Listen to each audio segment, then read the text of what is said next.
Let's go to the summer of 1964. The presidential campaign is on. Lyndon Johnson is running for president for the first time. He's taken over the previous November from the murdered John F. Kennedy. On August 2nd, it was reported to him that for reasons unknown, a bunch of North Vietnamese patrol boats came out and attacked a couple of American ships. Didn't do much damage, didn't kill anybody. There was a lot of pressure on Johnson to respond. He chooses not to respond. LBJ did not respond on August 2nd. Irony of ironies, another report comes in on August 4th that it's happening again.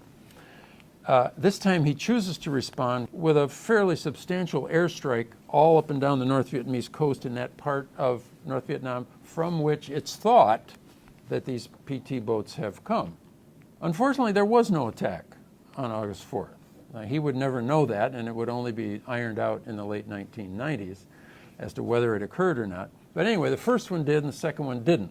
The first attack that occurred, and there is good evidence that it actually did occur, on the U.S. side, they saw this as a decision by the government in Hanoi to ratchet up the escalation, that it was an attack by the government of Hanoi on the government of the United States. It wasn't.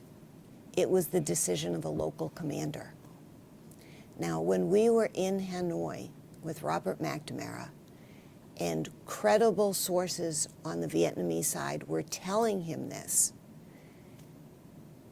he was shocked. He said, my God, a local commander is doing this provocation against the U.S. He said, it never occurred to us that that was the case, first of all. The other piece, though, that I think is important to get a sense of, Johnson does decide after this questionable second. Now, who knows? He probably believed that the second one occurred.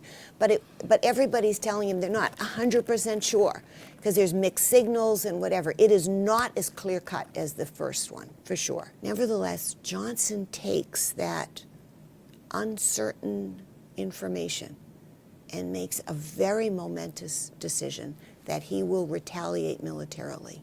He's crossed that line, and it had amazing consequences for war.